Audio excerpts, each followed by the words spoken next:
this is a pretty good investigation done by CBS News Boston, talking about serious complaints filed against dozens of Massachusetts police instructors and the police training company.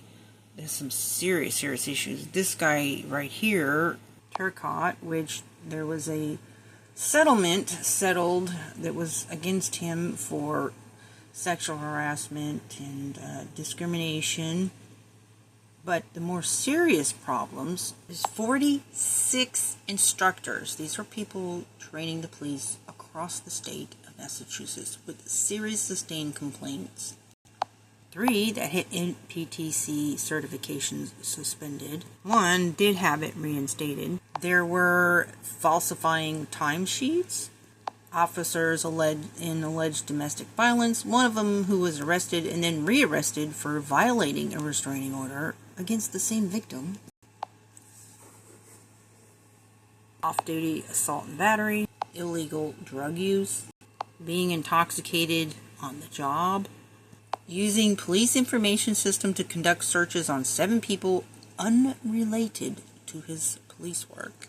So, former state trooper did an investigation, and I think what he said was pretty accurate about how this corruption just becomes widespread when you have these little pockets and networks of corruption. How is it possible to have that much corruption in the same spot, the same location? And it just becomes accepted. One thing, becomes accepted, and the next thing, and next thing, and it just becomes that this is the way. And so you have all this corruption, and these are the ones training the police officers across. So, the reason I'm doing this video is because there's people who, especially in the Karen Read case, who have a hard time believing that there's widespread corruption among police. And it's just very problematic. Very problematic that people act that way.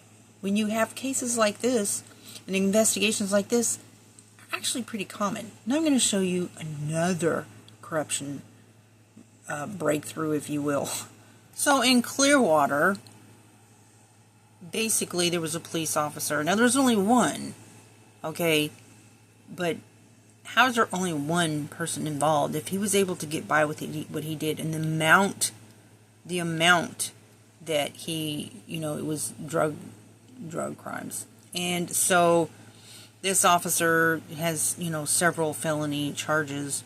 But how is there just one involved? How are they able to get by with that? And then you look at the comments of people who live in this particular area, and they say that the corruption is widespread.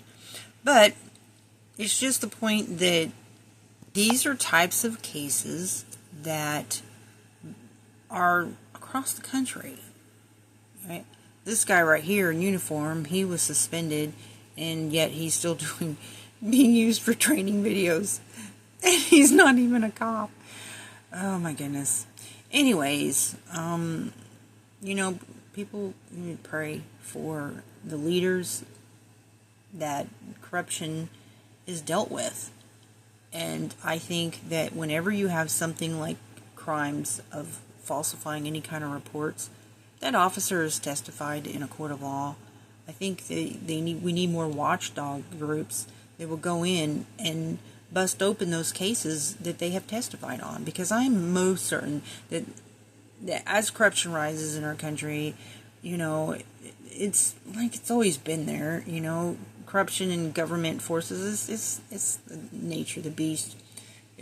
Centuries have gone by. It's talked about in the Bible times when you have corrupt powers, but when you have people sitting in jails and the amount of incarceration increasing massively in our country, I think that they need to have investigations into those crimes. And I've seen where they set up basically departments that investigate, but they're basically investigating themselves. We need neutral, non-departmental investigations into people sitting in prison after officers who found to be criminal, especially when it comes to acts of deception.